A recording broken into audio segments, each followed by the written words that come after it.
اعوذ باللہ من الشیطان الرجیم بسم اللہ الرحمن الرحیم الحمد للہ رب العالمین الصلاۃ والسلام علی اشرف الانبیاء والمرسلین وعلی آلہ الطیبین الطاہرین اللہم صل علی محمد وآل محمد وعجل فرجہ۔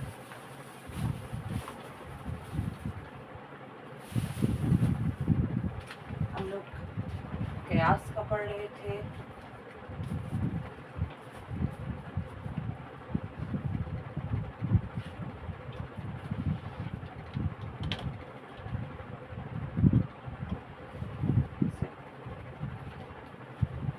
قیاس میں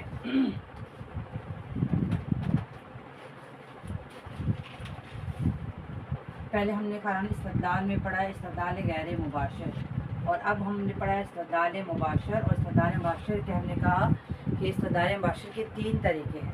صحیح، استدلال مباشر کے 3 طریقے ہیں کہ جس میں سب سے جو پہلا طریقہ ہم نے بیان کیا ہے وہ ہے قیاس۔ صحیح، سب سے پہلا طریقہ اس کا ہے قیاس۔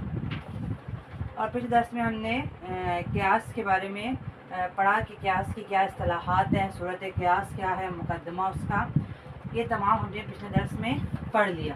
صحیح، پچھلے درس میں ہم نے قیاس، ٹھیک ہے، اس کی صورت، اس کا مقدمہ، اس کا نتیجہ، ہم نے یہ سب پڑھا، اور کہا کہ 2 مقدمے ہوتے ہیں، ایک مقدمہ صغریٰ اور ایک کبریٰ، اور جو نتیجے میں آتا ہے وہ صغریٰ میں سے اس کا موضوع نکلتا ہے اور کبریٰ میں سے اس کا محمول نکلتا ہے۔ اگر شرطیہ ہے تو صغریٰ میں سے مقدم اور کبریٰ میں سے تالی۔ صحیح، تو اس طریقے سے ہم بناتے ہیں۔ قیاس میں کیا ہوتا ہے جی؟ قیاس میں ایک ہوتا ہے جی حد اصغر،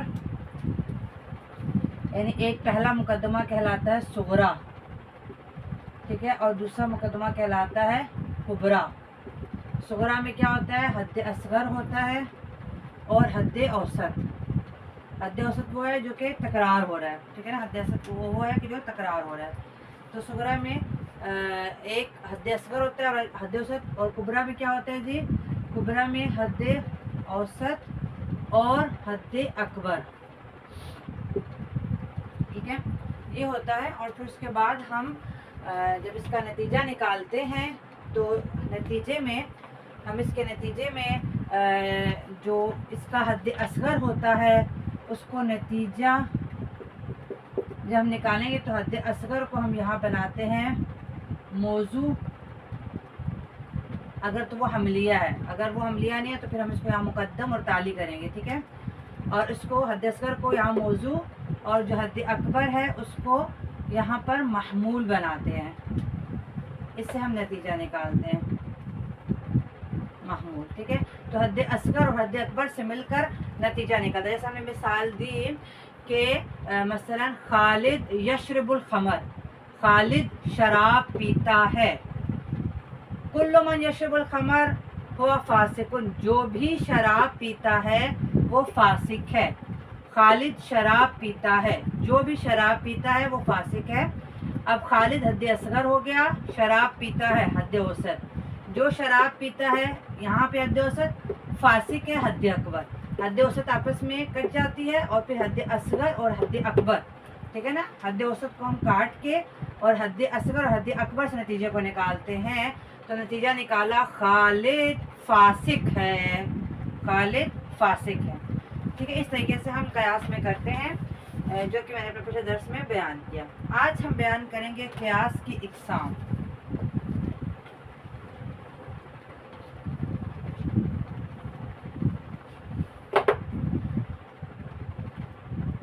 قیاس کی اقسام ہیں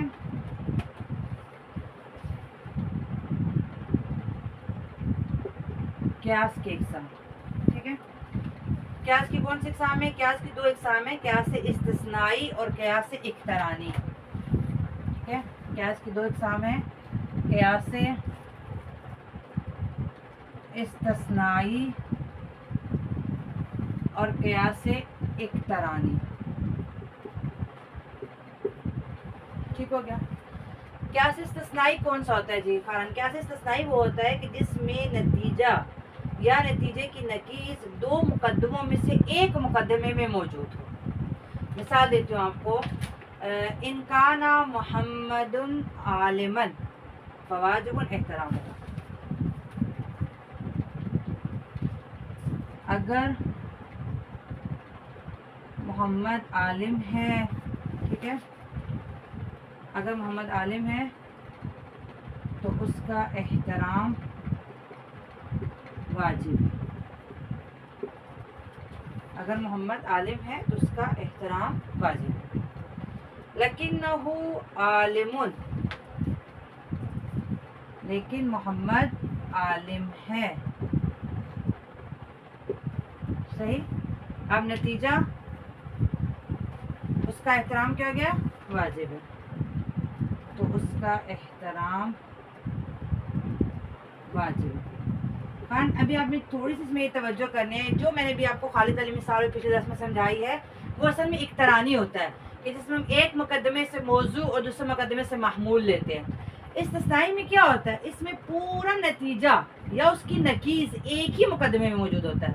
اب دیکھیں، اگر محمد عالم ہے تو اس کا احترام واجب ہے، لیکن محمد عالم ہے تو اس کا احترام واجب ہے. اس کا یہ دیکھیں پورا اس میں موجود ہے، یہ آپ دیکھ رہے ہیں پورا نتیجہ ایک ہی مقدمے میں موجود ہے. صحیح.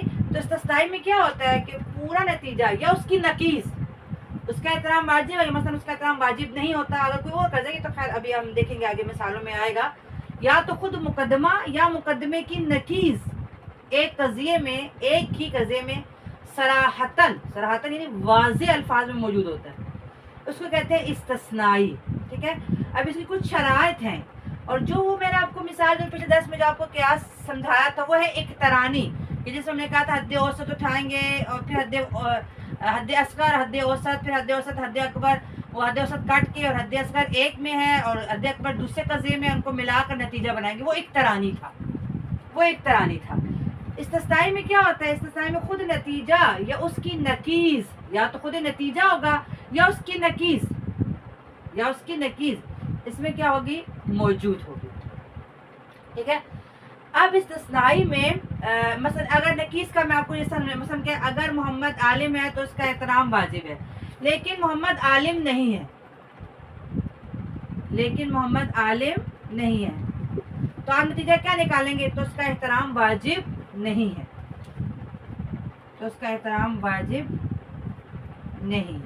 صحیح. اب دیکھیں اس کا احترام واجب ہے، اس کی نقیض کیا بنے گی؟ اس کا احترام واجب نہیں ہے. تو خود نتیجہ کی نقیض یہاں پر موجود ہے. تو کبھی خود نتیجہ اور کبھی نتیجے کی نقیض قضیے میں صراحتاً موجود ہوتی ہے. اسے کہتے ہیں استثنائی. ٹھیک ہے. اس کی کچھ شرائط ہیں استثنائی کی، کہ جب بھی قیاس استثنائی ہو تو اس کی کچھ شرائط ہیں. اس میں سے ایک شرط ہے کہ اس میں ادوات استثناء ضرور ہونے چاہیے. ٹھیک ہے نا. اگر ہے تو لیکن یعنی اس میں ادوات استثناء ہونے چاہیے، اور ایک قضیہ شرطیہ ہونا چاہیے. ٹھیک ہے. ادوات استثناء ہو اور ایک قضیہ کیا ہونا چاہیے؟ شرطیہ ہونا چاہیے. ٹھیک ہے. اور جو قضیہ شرطیہ ہو وہ موجبہ ہونا چاہیے، سالبہ نہیں ہونا چاہیے. ٹھیک ہے. تو پھر ہم اس کا نتیجہ نکالتے ہیں استثنائی کا. قیاس استثنائی میں ایک تو یہ کہ ایک قضیہ شرطیہ ہونا چاہیے، ایک بات جو ہو گئی. ٹھیک ہے. اور جو قضیہ شرطیہ ہو وہ موجبہ ہو، یعنی وہ سالبہ نہ ہو، موجبہ ہو. اور دوسری کیا ہے کہ اس میں ادوات استثناء ہونے چاہیے. ادوات استثناء جیسے کہ اگر محمد عالم ہے تو اس کا تھا، لیکن محمد عالم نہیں ہے یا عالم ہے. ٹھیک ہے. تو ادوات استثناء یعنی آپ نے نحو میں پڑھا نا، استثناء جو مستثنیٰ کرتے ہیں حکم سے. ٹھیک ہے. جس کے بعد وہ پچھلے والے حکم سے نکالتے ہیں، ادوات استثناء یہ ہونے چاہیے. اور دوسرا یہ کہ استثنائی میں دونوں قضیے سالبہ نہیں ہونے چاہیے. اگر دونوں قضیے سالبہ ہوں گے تو نتیجہ نہیں نکلے گا. ٹھیک ہے نا. دونوں قضیے سالبہ نہیں ہونے چاہیے. اس لیے کیا شرط لگا دی گئی کہ جو قضیہ شرطیہ وہ موجبہ ہو. دوسرا والا چاہے موجبہ ہو یا سالبہ ہو فرق نہیں پڑتا، لیکن شرطیہ موجبہ ہو. اگر دونوں سالبہ ہو جائیں گے پھر بھی نتیجہ صحیح نہیں نکلے گا.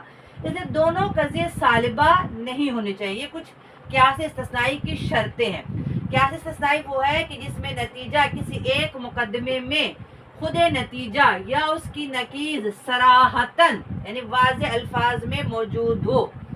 اس میں ایک قضیہ شرطیہ ہونا چاہیے، ٹھیک ہے، جو قضیہ شرطیہ ہوتا ہے جیسے اگر محمد عالم ہے تو اس کا احترام واجب ہے، قضیہ شرطیہ ہونا چاہیے، اس میں ادوات استثناء آنے چاہیے، دونوں قضیے سالبہ نہیں ہونے چاہیے، اور جو قضیہ شرطیہ ہے وہ موجبہ ہو، یعنی اس میں حرف نفی نہ آئے، وہ موجبہ ہونا چاہیے، جیسے کہ یہ ہماری مثال میں۔ تو اس طرح قیاس استثنائی کا نتیجہ نکلتا ہے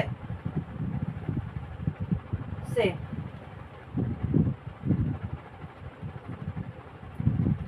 ایک اور مثال نے دی ہے کہ اگر خالد عادل ہے تو وہ اللہ کی معصیت نہیں کرے گا۔ ایک اور مثال سے میں آپ کو اس کا مزید کر دوں، پھر ہم ایک ترانے کی طرف چلتے ہیں۔ ہم بہت آسان ہے، صرف تھوڑی سی توجہ کی ضرورت ہے۔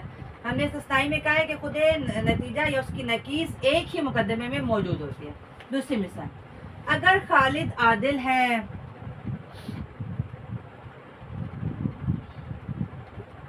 تو وہ خدا کی معصیت نہیں کرے گا، خدا کی نافرمانی نہیں کرے گا، معصیت یعنی نافرمانی۔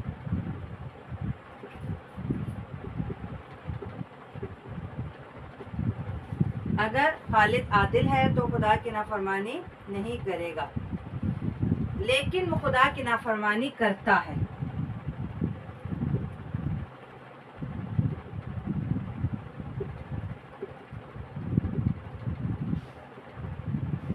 لیکن وہ خدا کی نافرمانی کرتا ہے، نتیجہ بس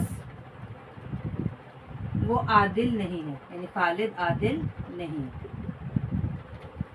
ٹھیک ہے نا۔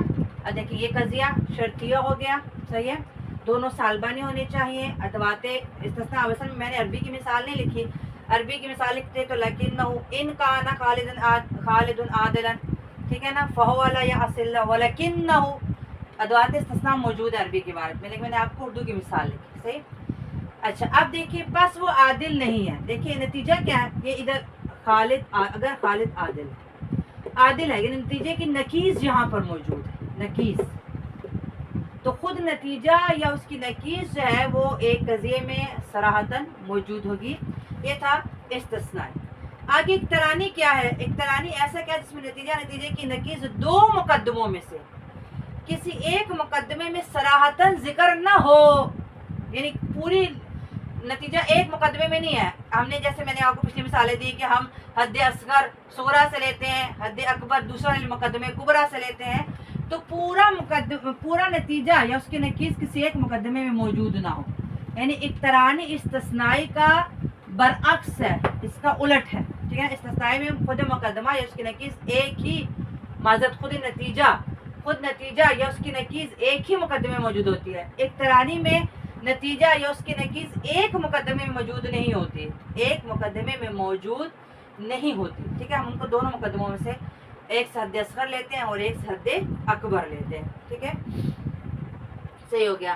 قیاس اقترانی ایسا قیاس نتیجہ یا نتیجے کی نقیض دو مقدموں میں سے کسی ایک مقدمے میں صراحتاً ذکر نہ ہو، ٹھیک ہے۔ اب اقترانی کی دو اقسام ہے، میں کچھ جیسے ہم نے قضیے کی کہا نا، قضیہ حملیہ ہوتا ہے یا شرطیہ، جیسے ابھی پچھلے میں نے آپ کو ساری مثالیں حملیہ کی دی تھی کہ خالد شراب پیتا ہے، جو شراب پیتا ہے وہ فاسق ہے، بس خالد فاسق ہے، یہ حملیہ کی مثالیں تھی۔ تو جیسے قضیے کی دو اقسام ہوتی ہیں، اس طرح ہم اس اقترانی کی دو اقسام بنائیں گے، اقترانی حملی، ٹھیک ہے نا، اقترانی حملی اور اقترانی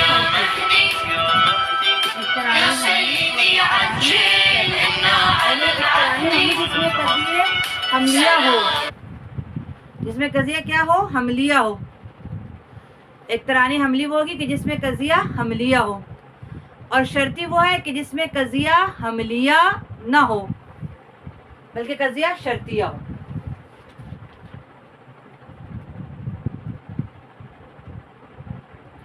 ٹھیک۔ اقترانی کی دو قسمیں، اقترانی حملی اور اقترانی شرطی۔ اقترانی حملی کی میں نے آپ کو پچھلی دفعہ جیسے مثالیں بھی دی کہ جیسے میں نے کہا کہ خالد شراب پیتا ہے، یہاں پر مثال لکھی ہوئی ہے اقترانی حملی کی کہ فاختہ ایک پرندہ ہے، فاختہ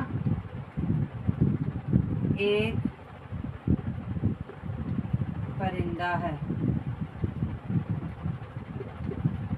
فاختہ ایک پرندہ ہے. سے ہر پرندہ حیوان ہے.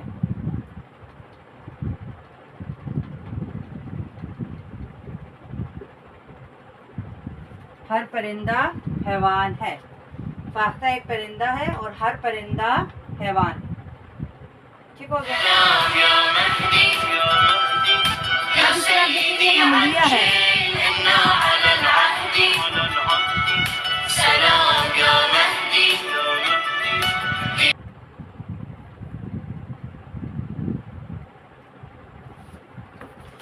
صحیح. اب اقترانی حملی میں ہم نے مثال دی کہ فاختہ ایک پرندہ ہے. صحیح. ہر پرندہ حیوان ہے. بس نتیجہ کیا نکالا؟ دیکھیں فاختہ ایک پرندہ ہے. صحیح. اب آپ دیکھیں فاختہ کیا ہوگا یہاں پہ؟ حد اصغر. ٹھیک ہے نا. یہ صغرا ہے قضیہ اور یہ کبرا ہے دوسرا والا. پرندہ ہے یہ ہو گیا حد اوسط جو ریپیٹ ہو رہا ہے، تکرار ہو رہا ہے. ہر پرندہ یہ ہو گیا حد اوسط جو تکرار ہو رہا ہے. اور حیوان ہونا کیا ہو گیا؟ حد اکبر. صحیح. اب حد اصغر یہ تو آپس میں کٹ ہو جائے گا. حد اصغر اور حد اکبر سے ملا کر ہم نے اقترانی میں نتیجہ نکالا. بس فاختہ حیوان ہے. بس فاختہ حیوان ہے. ٹھیک ہے. تو اب ہم نے کیا دیکھا کہ اقترانی میں نتیجہ کسی ایک قضیے میں نہیں ہوتا. نتیجہ یہ اس کے نہیں بلکہ دیکھیں ہم نے دونوں قضیوں سے، یہاں سے حد اصغر اور یہاں سے حد اکبر لیا ہے اور نتیجہ نکالا ہے پس فاختہ حیوان. یہ تھا اقترانی حملی. ٹھیک ہے. آگے ہے جی اقترانی شرطی. اقترانی شرطی کیا ہوتی ہے؟ جو قضائے شرطیہ سے یا تو دونوں ہی قضیے شرطیہ ہوں گے یا پھر ایک شرطیہ اور ایک حملیہ ہوگا. اچھا یہ بھی ممکن ہے کہ صغرا مثلا شرطیہ اور کبرا یعنی حملیہ ہو، یہ بھی ہو سکتا ہے. اور دونوں شرطیہ بھی ہو سکتے ہیں. اقترانی حملی میں شرط ہے دونوں حملیہ ہونے چاہیے. ٹھیک ہے. دونوں قضیے حملیہ ہو. ٹھیک ہے نا. یہ بھی قضیہ حملیہ اور یہ بھی قضیہ حملیہ. لیکن اقترانی شرطی میں یا تو دونوں شرطیہ ہوں گے، صغرا بھی کبرا بھی، یا پھر ایک شرطیہ ہوگا اور ایک حملیہ ہوگا. ٹھیک ہے. تو اب اقترانی شرطی کی ہم مثال دیکھ لیتے ہیں.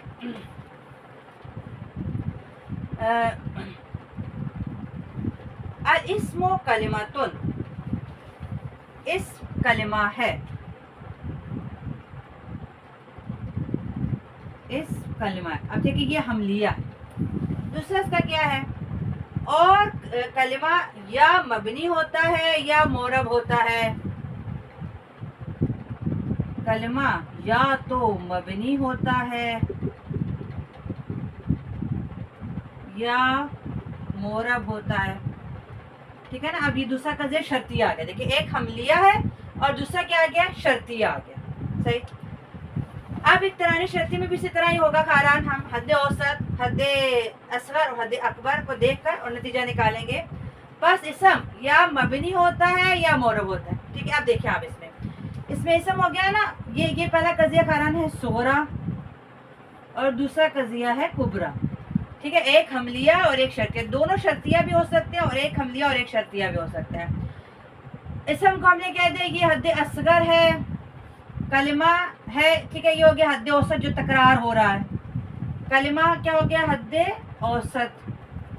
اور مبنی ہوتا ہے یا معرب یہ ہو گیا حد اکبر. ٹھیک ہو گیا. حد اوسط کو ہم نے کٹ کیا، نتیجہ نکلا اسم یا تو مبنی ہوتا ہے یا معرب. نتیجہ کیا نکلا؟ اسم یا مبنی ہوتا ہے یا معرب. ٹھیک ہو گیا. تو اقترانی شرطی میں کیا ہوتی ہے کہ دونوں قضیے شرطیہ ہوتے ہیں یا ایک شرطیہ ہوتا ہے اور ایک حملیہ ہوتا ہے. صحیح. اچھا اور بھی انہوں نے مثالیں دی ہوئی ہیں کہ ہر پانی جو پانی بھی جاری ہوگا وہ نجاست کے ملنے سے نجس نہیں ہوگا. ٹھیک ہے. اور جو نجاست کے ملنے سے نجس نہیں ہوتا یعنی جو معتصم ہوتا ہے وہ نجاست کے ملنے سے نجس نہیں ہوتا. یہ دونوں شرطیہ کی مثالیں ہیں. ٹھیک ہے خاران. اس میں ایک حملیہ تھا اور ایک شرطیہ تھا اور وہ دونوں شرطیہ کی مثالیں ہیں. تو یہاں پر اب یہ اقترانی شرطی ہو گیا. اقترانی حملی اور اقترانی شرطی. انشاءاللہ خیران اب اگلے درس میں ہم نا اقترانی حملی کی جو حدود جیسے ہم نے یہ میں نے آپ کو بیان کر دی کہ اقترانی حملی میں کیا ہوتا ہے خیران, حد اوسط ہوتا ہے, دونوں مقدموں میں تکرار ہونے والی حد, ٹھیک ہے نا. حد اصغر جو صرف صغرا میں ذکر کی جاتی ہے اور حد اکبر جو صرف کبرا میں ذکر کیا جاتا ہے, صحیح. یہ جو ہے اقترانی حملی کی حدود ہوتی ہے. اور قواعد عامہ کیا ہے؟ قواعد عامہ یہ ہیں کہ حد اوسط تکرار ہونی چاہیے. دیکھیں حد اوسط کیا ہونی چاہیے؟ تکرار ہونی چاہیے. اور دونوں مقدموں کو سالبہ نہیں ہونا چاہیے, ٹھیک ہے نا. یہ ہم نے میں نے پچھلے درس میں بھی بیان کیا ہے. دونوں مقدموں کو سالبہ, اگر دونوں سالبہ ہوں گے پھر نتیجہ نہیں نکلے گا, ٹھیک ہے. دونوں موجبہ ہو یا ایک موجبہ ایک سالبہ ہو, لیکن دونوں سالبہ نہ ہوں. اگر دونوں سالبہ ہو گئے تو نتیجہ نہیں نکلے گا, ٹھیک ہے. تو قیاس اقترانی میں کیا ہوتا ہے کہ ایک تو حد اوسط کا تکرار ہونا چاہیے, ٹھیک ہے. دونوں مقدموں میں ایک حد ہو جو تکرار ہو رہی ہو, حد اوسط. اور دونوں مقدمے سالبہ نہیں ہونے چاہیے. دونوں موجبہ ہو سکتے ہیں لیکن دونوں سالبہ نہ ہو. اگر سالبہ لائیں گے تو ایک موجبہ ہو اور ایک سالبہ ہو تو نتیجہ ٹھیک نکلے گا. اگر دونوں کو سالبہ کر دیا تو پھر نتیجہ صحیح نہیں نکلے گا, ٹھیک ہے. اب اس کی تمام جو قواعد عامہ ہیں اس کے نتیجے میں ابھی تو میں نے یہ 2 بیان کی, یہ 5 قواعد عامہ ہیں. پھر جو صورتیں بن سکتی ہیں وہ انشاءاللہ ہم اگلے درس میں بیان کریں گے. والحمدللہ رب العالمین.